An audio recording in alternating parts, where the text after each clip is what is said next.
Hello, मैं आगे उपन्यास गोदान जो मुंशी प्रेमचंद जी का है उसका वाचन करने जा रही हूँ। तो जो हमने अभी तक आपको 70 पेज नंबर तक का वीडियो बना चुकी हूँ।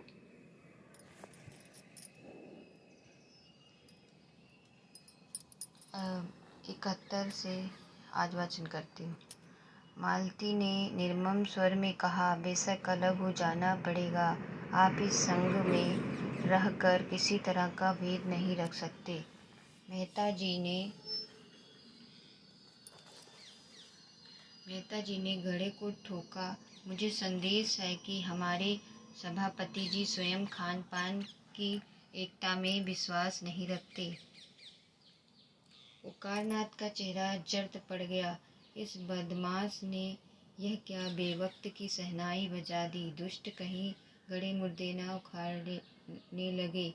नहीं, यह सारा सौभाग्य स्वप्न की भांति शून्य में विलीन हो जाएगा। मिस मालती ने उनके मुंह की ओर जिज्ञासा की दृष्टि से देखकर दृढ़ता से कहा, आपका संदेश निराधार है मेहता महोदय। क्या आप समझते हैं कि राष्ट्र की एकता का ऐसा अन्याय उपासक, ऐसा उदार चेत पुरुष, ऐसा रसिक कवि इस निरर्थक और लज्जाजनक भेद को मान्य समझेगा? ऐसी सक्का करना उसकी राष्ट्रीयता का अपमान करना है। उकारनाथ का मुखमंडल प्रदीप्त हो गया। प्रसन्नता और संतोष की आभा झलक पड़ी। मालती ने उसी स्वर में कहा, और इससे भी अधिक उसकी पुरुष भावना का, एक रमणीय के हाथों से शराब का प्याला पाकर वह कौन भद्र पुरुष होगा जो इनकार कर देगा? यह तो नारी जाति का अपमान होगा। उस नारी जाति का जिसके नयन बाड़ों से अपने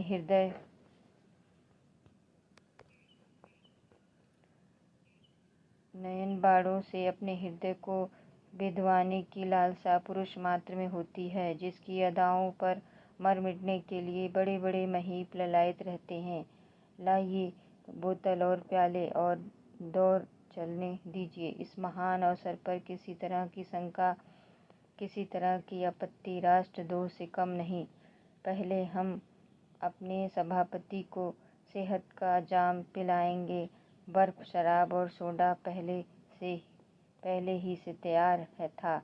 मालती ने उकारनाथ को अपने हाथों से लाल बिस्से से भरा हुआ ग्लास दिया और उन्हें कुछ ऐसी जादू भरी चितवन से देखा कि उसकी सारी निष्ठा, सारी वर्ड चेष्टा कपूर हो गई। मन ने कहा, सारा आचार विचार परिस्थिति के अधीन। आज तुम दरिद्र हो, किसी मोटर कार को धूल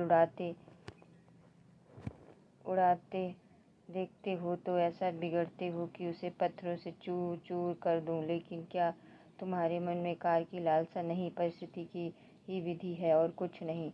बाप दादों ने नहीं पी थी, न पी हो। उन्हें ऐसा अवसर ही कब मिला था? उनकी जीविका पोथी पत्रों पर थी। शराब लाते कहाँ से और पीते भी तो जाते कहाँ? फिर वह तो रेलगाड़ी पर ना चढ़ते थे, कल का पानी ना पीते थे, अंग्रेजी पढ़ना पाप समझते थे। समय कितना बदल गया है। समय के साथ अगर नहीं चल सकते तो वह तुम्हें पीछे छोड़ कर चला जाएगा। ऐसी महिला के कोमल हाथों से विष भी मिले तो शिरोधार्य करना चाहिए। इस गोदान पाठ के 71 में मुंशी प्रेमचंद ने शराब के कैसे लोगों को पिलाया जाती है इसका बखान किया है। वैसे भी शराब जहर के समान होता है, उसे बिल्कुल नहीं पीना चाहिए। शिरोधार्य करना चाहिए। जिस सौभाग्य के लिए बड़े बड़े राजे तरसते हैं वह आज उसके सामने खड़ा है। क्या वह उसे ठुकरा सकते हैं? उन्होंने ग्लास ले लिया और सिर झुकाकर अपनी कृतज्ञता दिखाते हुए एक ही सांस में पी गए और तब लोगों को गर्व भरी आंखों से देखा। मानो यह कह रहे हों, अब तुम आपको मुझ पर विश्वास आया। क्या समझते हैं मैं निरापोगा पंडित हूँ? अब तो मुझे डम्भी और पाखंडी कहने का साहस नहीं कर सकते। हाल में ऐसे शोरगुल मचा कि कुछ न पूछो, जैसे पिटारे में बंद कह कहे निकल पड़े हों। वाह देवी जी क्या कहना, वाह देवी जी क्या कहना।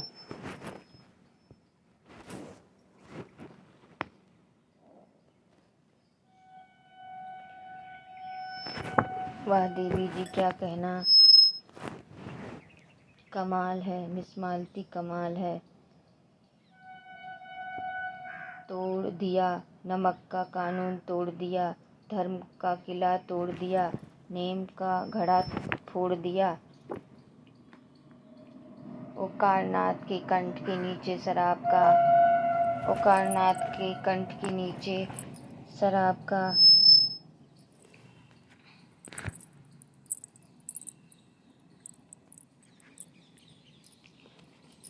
ओकारनाथ के कंठ के नीचे शराब का पहुंचना था कि उनकी रसिकता वाचाल हो गई। मुस्कुराकर बोले, मैंने अपने धर्म की थाती मिस मालती के कोमल हाथों में सौंप दी और मुझे विश्वास है कि वह उसकी यथाचित रक्षा करेंगी। उनके चरण कमलों में इस प्रसाद पर मैं ऐसे 1000 धर्मों को निछावर कर सकता हूँ। कहो से हाल गूंज गया। संपादक जी का चेहरा फूल उठा था, आंखें झुकी पड़ती थी।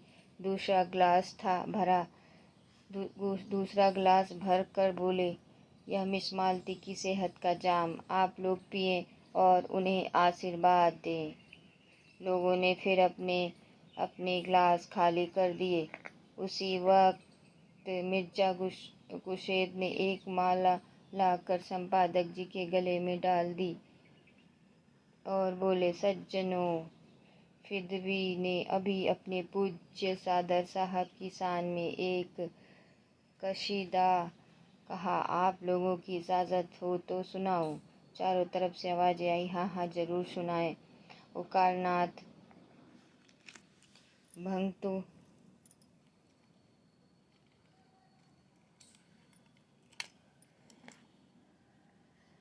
ओकारनाथ भंग तो आए दिन पिया करते थे और उनका मस्तिष्क उनका सभ्य अभ्यस्त हो गया था, मगर शराब पीने का उन्हें यह पहला अवसर था।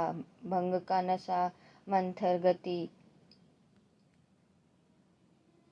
से एक स्वप्न की भांति आता था और मस्तिष्क पर मेघ के समान छा जाता था। उनकी चेतन बनी रहती थी। उन्हें खुद मालूम होता था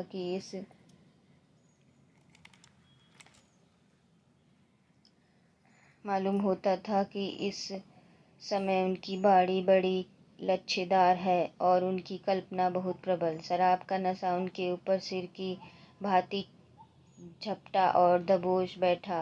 वह कहते कुछ हैं, मुंह से निकालते कुछ है, फिर यह ज्ञान भी जाता रहा। वह क्या कहते और क्या करते उनकी सुधि ही न रही। यह स्वप्न का रोमानी विचित्र न था, जागृति का वह चक्कर था जिसमें साकार निराकार हो जाता है।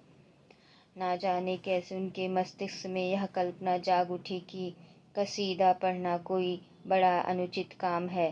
मेज पर हाथ पटक कर बोले, नहीं, कदापि नहीं, यहाँ कोई कसीदा नहीं होगा, नहीं होगा। हम सभापति हैं, हमारा हुक्म है, हम अभी इस सब को तोड़ सकते हैं, अभी तोड़ सकते हैं, सभी को निकाल सकते हैं। कोई हमारा कुछ नहीं कर सकता। सब हम सभापति हैं, कोई दूसरा सभापति नहीं। मिर्जा ने हाथ जोड़कर कहा, हुजूर, इस कसीदे में तो आपकी तारीफ की गई है। संपादक जी ने लाल पर ज्योतिहीन नेत्रों से देखा। तुम हमारी तारीफ क्यों की? बोलो, क्यों हमारी तारीफ की? हम किसी का नौकर नहीं, किसी के बाप का नौकर नहीं, किसी साले का दिया न खाते। हम खुद संपादक हैं, बिजली संपादक। हम उनमें सबका तारीफ करेंगे। देवी जी, हम तुम्हारा तारीफ नहीं करेंगे, हम कोई बड़ा आदमी नहीं, हम सबका गुलाम है, हम आपका चरण रज है। मालती देवी हमारी लक्ष्मी, हमारी सरस्वती, हमारी राधा। यह कहते हुए मालती के चरणों की तरफ झुके और मुंह के बल फर्श पर गिर पड़े। मिर्जा गुशेर ने दौड़कर उन्हें संभाला और कुर्सियां हटाकर वहीं जमीन पर लिटा दिया। फिर उनके कानों के पास मुंह ले जाकर बोले, राम राम, सत्य है, कहिए तो आपका जनाजा निकाले। राय साहब ने कहा, कल देखना कितना बिगड़ता है, एक एक को अपने पत्र में रंगे देगा और ऐसा रंगेगा कि आप भी याद करेंगे। एक ही दुष्ट है, किसी पर दया नहीं करता, लिखने में तो अपना जोड़ नहीं रखता। ऐसा गधा आदमी कैसे इतना अच्छा लिखता है, रहस्य है। कई आदमियों ने संपादक जी को उठाए और ले जाकर उनके कमरे में लिटा दिया। उधर पंडाल में धनुष्यक हो रहा था। कई बार इन लोगों को बुलाने के लिए आदमी आ चुके थे। कई हुक्मा भी पंडाल में आ पहुंचे थे। लोग उधर जाने को तैयार हो रहे थे कि साहस एक अफगान आकर खड़ा हो गया। गोरा रंग, बड़ी बड़ी मूछें, ऊंचा कद, चौड़ा सीना, आंखों में निर्भयता का उन्माद भरा हुआ, ढीला नीचा कुर्ता, पैरों में शलवार, जारी काम की सर्दी, सिर पर पगड़ी और कुलाह, कंधे में चमड़े का बैग लटकाए, कंधे पर बंदूक रखे, कमर में तलवार बांधे, ना जाने किधर से आ खड़ा हो गया और गरज कर बोला, खबरदार, कोई यहाँ से मत जाओ, हमारा साथ का हम आदमी पर डाका पड़ा है। यहाँ का जो सरदार है वह हमारा आदमी को लूट लिया है, उसका माल तुमको देना होगा, एक एक कौड़ी देना होगा। कहाँ है सरदार, उसको बुलाओ।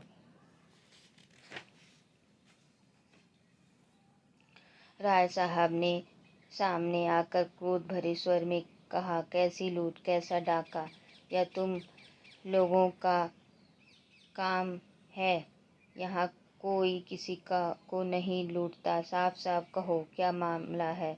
अफगान ने आंखें निकाली और बंदूक का कुंदा जमीन पर पटक कर बोला, आमे से तुम पूछता है कैसे, आमे से तुम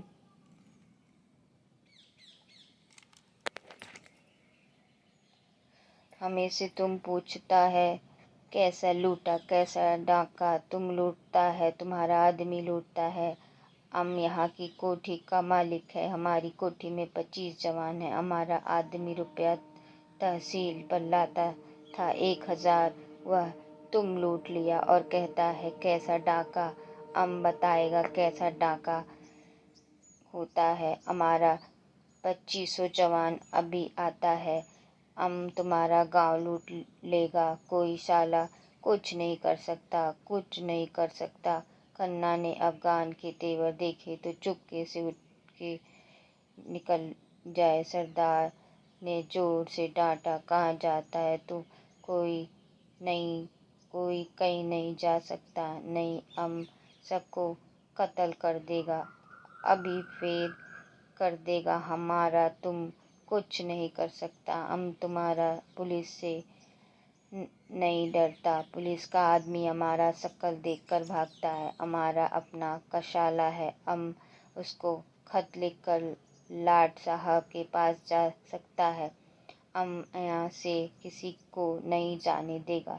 तुम हमारा 1000 रुपया लूट लिया, हमारा रुपया नहीं देगा तो हम किसी को जिंदा नहीं छोड़ेगा। तुम सब आदमी दूसरों के माल को लूट करता है और या माशूक के साथ शराब पीता है। मिस मालती उनकी आंख बचाकर कमरे से निकलने लगी कि वह बाज की तरह टूटकर उसके सामने आ खड़ा हुआ और बोला, तुम इन बदमाशों से हमारा माल दिलवाओ, नहीं हम तुमको उठा ले जाएगा, अपनी कोठी में जश्न मनाएगा। तुम्हारा हुस्न पर हम आशिक हो गया, या तो हमको 1000 अरबी अभी दे दो, या दे दे, या तुमको हमारे साथ चलना पड़ेगा, तुमको हम नहीं छोड़ेगा, हम तुम्हारा आशिक हो गया है, हमारा दिल और जिगर फटा जाता है, हमारा इस जगह 25 जवान है। ज़िला में हमारा 500 जवान काम करता है। हम अपने कबीले का खान है। हमारे कबीले में 10,000 सिपाही हैं। हम काबुल के आदमी से लड़ सकते हैं। अंग्रेजी सरकार हमको 20,000 सालाना खिराज देता है। अगर तुम हमारा रुपया नहीं देगा तो हम गांव लूट लेगा और तुम्हारा मासूक को उठा ले जाएगा। खून करने में हमको लुत्फ़ आता है। हम खून का दरिया बहा देगा। मजलिस का पर अशांत छा गया। मिस मालती अपना चहकना भूल गई। खन्ना की पिंडलियां कांप रही थी। बेचारे चोट चपेट के भय से एक मंजिल बंगल में रहते थे। जीने पर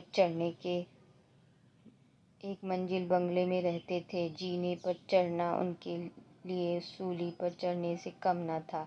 गर्मी में भी डर के मारे कमरे में सोते थे। राय साहब को ठकुराई का अभिमान था। वह अपने ही गांव में पठान से डर जाना हास्यास्पद समझते थे, लेकिन उनकी बंदूक को क्या करते। उन्होंने जरा भी ची चपड़ किया और उसकी बंदूक चलाई तो होश तो होते ही यह सब और निराश भी। इस सबों का कितना चूक होता है। अगर उसके हाथ में बंदूक न होती तो राय साहब उसमें सींग मिलाने को भी तैयार हो जाते। मुश्किल यही थी कि दुष्ट किसी को बाहर नहीं जाने देता, नहीं दम में सारा जमा हो जाता और इसके पूरे जत्थे को पीट पाट कर रख देता। आखिर उन्होंने दिल मजबूत किया और जान पर खेल कर बोले, हमने आपसे कह दिया कि हम चोर डाकू नहीं। मैं यहाँ की कौंसिल का मेयर हूँ और यह देवी जी लखनऊ के सुप्रसिद्ध डॉक्टर। यहाँ सब शरीफ और इज्जतदार लोग जाम हैं। हमें बिल्कुल खबर नहीं कि आपके आदमियों को किसने लूटा। आप जाकर थाने में रपट कीजिए। खान ने जमीन पर पैर पटका, पैतरे बदले और बंदूक की कंधे से उतार कर हाथ में लेता हुआ दहाड़ा, मत बकबक करो। काउंसिल का मेंबर को हम इस तरह पैरों में कुचल देते हैं, जमीन पर पाँव रगड़ता है। हमारा हाथ मजबूत है, हमारा दिल मजबूत है। हम खुदा ताला के सिवा और किसी से नहीं डरता। तुम हमारा रुपया नहीं देगा तो हम राय साहब की तरफ इशारा कर अभी तुमको कत्ल कर देगा। अपने तरफ बंदूक की दो नली देखकर राय साहब झुककर मेज के बराबर आ गए। अजीब मुसीबत में जान फंसी थी। शैतान बरबस कहे जाता है। तुमने हमारे रुपए लूट लिया। ना कुछ सुनता है, ना कुछ समझता है, ना किसी को बाहर आने जाने देता है। नौकर चाकर सिपाही प्यादे सब धनुष देखने में मग्न थे। जमींदारों के नौकर यूं ही आलसी और कामचोर होते हैं। जब तक 10 दफे न पुकारा जाता बोलते ही नहीं, और इस वक्त तो वे एक शुभ काम में लगे हुए थे। धनुष यज्ञ उनके लिए केवल तमाशा नहीं, भगवान की लीला थी। अगर एक आदमी भी इधर आ जाता तो सिपाहियों को खबर हो जाती और दम भर में खान का सारा खानपन निकल जाता। दाढ़ी के एक एक बाल नुच जाते। कितना गुस्सेवर है, होते भी तो जल्लाद है। ना मरने का गम, ना जीने की खुशी। मिर्जा साहब से अंग्रेजी में बोले, अब क्या करना चाहिए। मिर्जा साहब ने चकित नेत्रों से देखा। क्या बताऊं, कुछ अकल काम नहीं करती। मैं आज अपना पिस्तौल घर ही छोड़ आया, नहीं मजा चखा देता। खन्ना रोना मुंह बनाकर बोले, कुछ रुपए देकर किसी तरह इस बला को टालिए। राय साहब ने मालती की ओर देखा। देवी जी, अब आपकी क्या सलाह है। मालती का मुखमंडल तमतमा रहा था। बोली, होगा क्या, मेरी इतनी बेइज्जती हो रही है और आप लोग बैठे देख रहे हैं। 20 मर्दों के होते एक उजड़ पठान मेरी कितनी दुर्गति कर रहा है, और आप लोगों के खून में जरा भी गर्मी नहीं आती। आपको जान इतनी प्यारी है, क्यों एक आदमी बाहर जाकर शोर नहीं मचाता? क्यों आप लोग उस पर झपट कर उसके हाथ से बंदूक नहीं छीन लेते? बंदूक ही तो चलाएगा, चलाने दो। एक या दो की जान ही तो जाएगी, जाने दो। मगर देवी जी मर जाने को जितना आसान समझती हैं और लोग ना समझते थे। कोई आदमी बाहर निकलने की फिर हिम्मत करे और पठान गुस्से में आकर 10-5 फेर कर दे तो यह सफाया हो जाएगा। बहुत होगा, पुलिस उसे फांसी सजा दे देगी। वह भी क्या ठीक है? एक बड़े कबीले का सरदार उसे फांसी देते हुए सरकार भी सोच विचार करेगा। ऊपर से दबाव पड़ेगा। राजनीति के सामने न्याय की कौन पूछता है? हमारे ऊपर उल्टे मुकदमे दायर हो जाएंगे और दंडकारी पुलिस बिठा दी जाए तो आश्चर्य नहीं। कितने मज़े से हंसी मजाक हो रहा था। अब तक ड्रामा का आनंद उठाते होते इस शैतान ने आकर एक नई विपत्ति खड़ी कर दी और ऐसा जान पड़ता है बिना 2-1 खून किए मानेगा भी नहीं। खन्ना ने मालती को फटकारा, देवी जी आप तो हमें ऐसा लताड़ रही हैं मानो अपने प्राण रक्षा करना कोई पाप है। प्राण का मोह प्राणी मात्र में होता है और हम लोग में भी हो तो कोई लज्जा की बात नहीं। आप हमारी जान इतनी सस्ती समझती हैं, यह देखकर मुझे खेद होता है। 1000 का ही तो मुआवजा है आपके पास के 1000 है, उसे देकर क्यों नहीं विदा कर देती? आप खुद अपने बेइज्जत करा रही हैं, इसमें हमारा क्या दोष? राय साहब ने गर्म होकर कहा, अगर इसने देवी जी को हाथ लगाया तो चाहे मेरी लाश यहीं तड़पने लगे, मैं उनसे भिड़ जाऊंगा। आखिर वह भी आदमी ही तो है। मिर्जा साहब ने संदेश से सिर हिलाकर कहा, राय साहब आप अभी तो इस सबों के मिजाज से वाकिफ नहीं। यह फेर करना शुरू करेगा तो फिर किसी को जिंदा नहीं छोड़ेगा। इतना पैर इनका निशाना बेखता होता है, बेखता होता है। मिस्टर तखा बेचारे आने वाले चुनाव की समस्या सुलझाने आए थे। 10-5 हजार का वारा न्यारा करके घर जाने का स्वप्न देख रहे थे। यहाँ जीवन ही संकट में पड़ गया। बोले सबसे सरल उपाय यही है कि जो अभी खन्ना जी ने बताया 1000 की ही बात और रुपए मौजूद हैं तो 1000 की ही बात और रुपए मौजूद हैं तो आप लोग क्यों इतना सोच विचार कर रहे हैं? मिस मालती ने तखा को तिरस्कार भरी आंखों से देखा। आप लोग इतने कायर हैं, यह मैं ना समझती थी। तो हम अभी तक आपको 71 पेज नंबर से लेकर 76 तक वाचन किए। आशा करते हैं कि आपको समझ में आएगा और आपके काम की चीज़ होगी, आप सुनकर इसका उपयोग कर पाएंगे।